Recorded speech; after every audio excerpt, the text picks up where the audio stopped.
faz parte de ser humano. Só que o sofrimento, tu não pensar em outra coisa, isso é desnecessário. Então a dor, a empatia, a solidariedade, isso é uma coisa que a gente tem que ter para ser humano, né? Não para o ser humano. É um trocadilho de palavras aqui, mas eu acho que bem assertivo. Então o ser humano é diferente do eu ser humano. Tá? Acho que fica isso. Qualquer dúvida, o meu aplicativo. Senão, daqui a pouco o meu cérebro vira um mingau aqui. Eu já falando nisso. Vamos lá. Partindo. Como é que nós atingimos? Eu já falei mais ou menos. Pelo que a gente ouve, pelo que a gente enxerga, pelo que a gente sente cheiro, né? Pelo que a gente toca. Por exemplo, se a gente fechar os olhos, né? Se nos vendarem, e de repente a gente fizer assim com a mão e forem colocando coisas na mão da gente, tá? Tu tá com os olhos fechados, tu não sabe o que estão colocando na tua mão. E aí, quem tem fobia de barata, por exemplo, se coloca uma coisa que lembra umas coisinhas assim, não é uma barata. Mas alguém lá do outro lado grita, ai, eu vi uma barata. E aí o teu cérebro, ele vai imaginar que aquilo é uma barata. Tu logo fica em estado de, barata. Ou tem um pessoal aí que tem problema com rato. Aí a gente tá lá e faz um ratinho de brincadeira, faz meio que ele se mexa, faz quentinho, faz um coração. A pessoa surta, mas não era um rato. É o cérebro dela que achou que era um rato. Então é muito importante entender que a realidade nunca, e eu não estou me enganando, não é aquilo que a gente pensa dela. É a nossa percepção. Por quê? Porque a realidade pode ser uma coisa para uma pessoa e pode ser outra coisa para outra. No momento que eu coloco uma coisa gelada e gosmenta na mão da pessoa e alguém diz em algum lugar, fala de lesma, o que a pessoa vai pensar? Cara, é uma lesma, que nojo! Mesma coisa com cobre e etc. Então, a realidade é uma coisa e a percepção é outra. E o nosso cérebro não sabe diferenciar uma coisa da outra. O teu coração vai acelerar, os batimentos vão ficar enlouquecidos, vai dar suor nas mãos. Por quê? Porque tu pensa que é aquilo. Então, os nossos filtros, as maneiras que a gente enxerga o mundo é pelos nossos 5 sentidos, né? O olfato, a audição, o tato, o paladar e o olfato. Então, isso é que nos faz perceber o mundo. Por exemplo, eu acho que tem uma flor carnívora, eu acho que tem cheiro de cocô, mas ela é uma flor. É uma flor. Então, se te colocarem aquela flor assim, pra te cheirar ela, tu vai achar que é cocô, se tu tá com os olhos vendados, porque tu sentiu apenas com um sentido.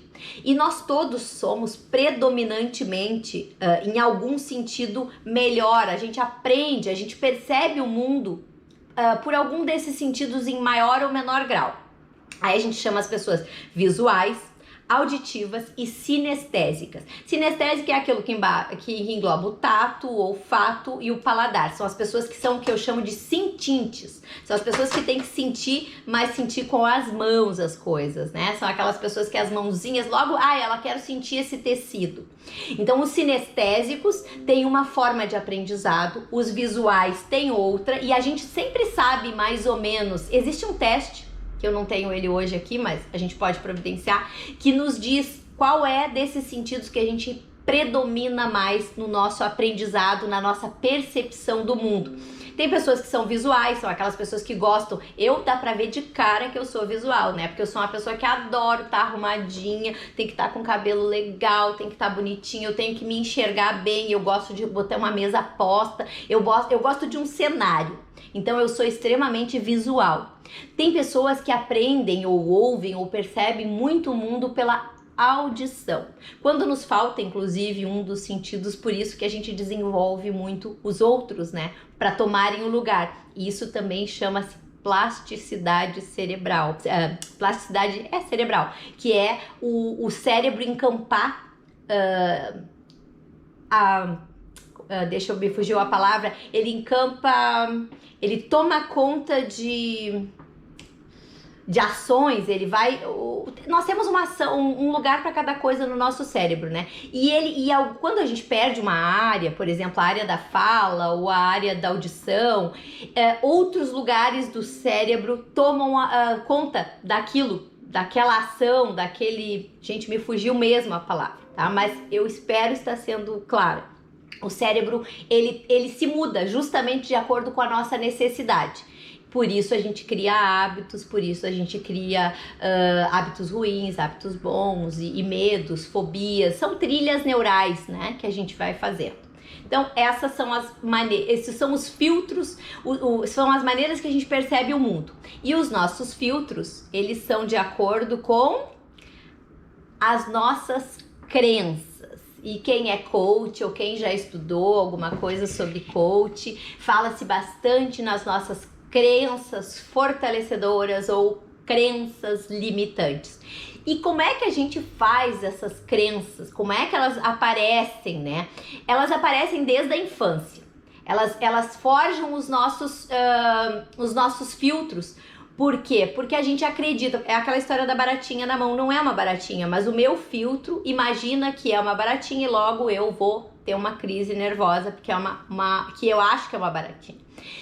As nossas crenças, nós temos um período muito, muito crítico de aprendizado de todas elas, que é da hora que a gente nasce ali, né? Que a gente tá desde a barriguinha da mãe, que a gente desenvolve a audição, que é um dos primeiros sentidos que se desenvolve. A gente já tá criando crença, por incrível que pareça, e vai até os 7 anos, assim, ó, se estende até os 12. Por isso se diz que as crianças são mais suscetíveis a aprender línguas e tudo mais nessa janela de tempo que termina ali nos 7 anos. Salvo algumas outras que vão até os 12. Nesse momento ali, as crianças, sabe quando o cérebro tá novinho, colocando tudo lá dentro, ele vai aprendendo ali. Por isso é tão importante, e a Anne está aqui, não me deixa mentir, ela é uma educadora que trabalha com inteligência emocional justamente nessa época da vida das crianças, né? Então os pais, quem tem filho pequeno, a importância de incentivar o aprendizado.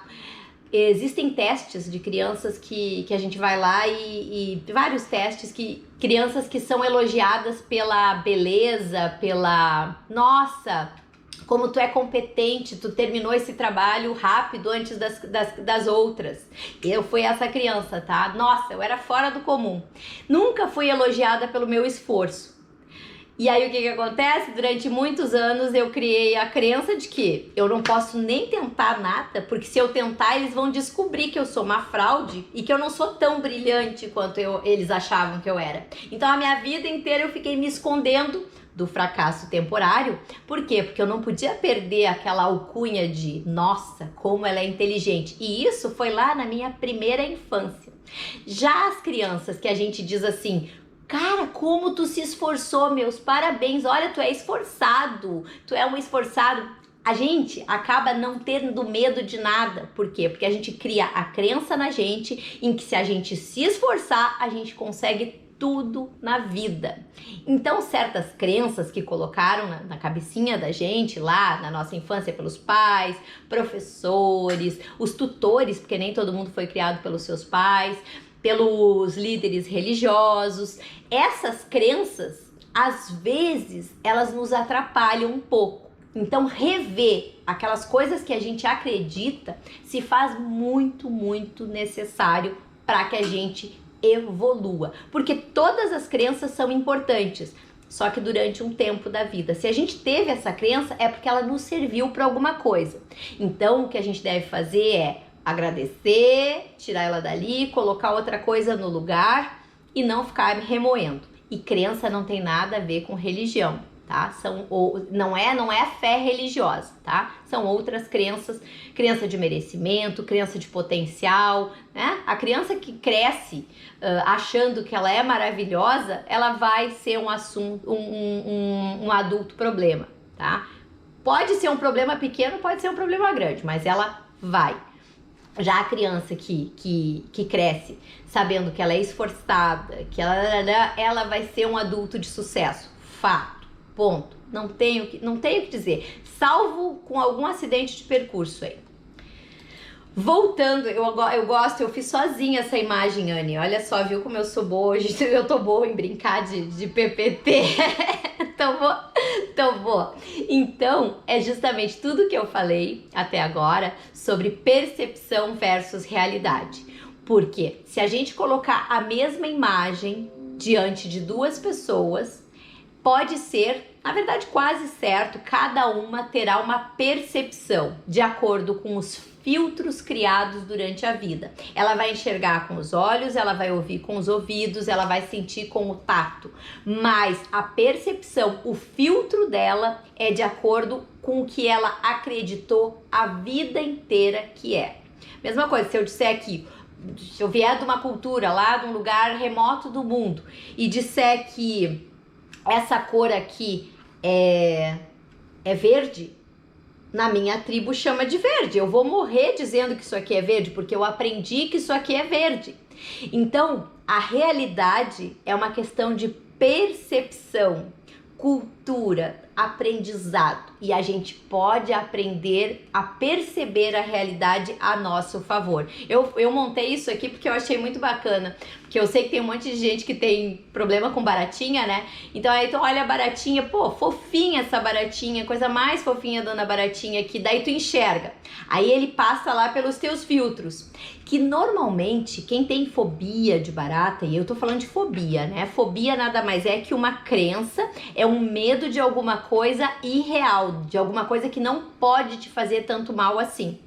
Então, fobia é um medo, assim, exacerbado de uma coisa que nem tanto sentido faz para os outros. Pra gente que tem o medo, faz sentido sim. Então, passa pelo nosso filtro. Esse filtro, uma das possibilidades é, por exemplo,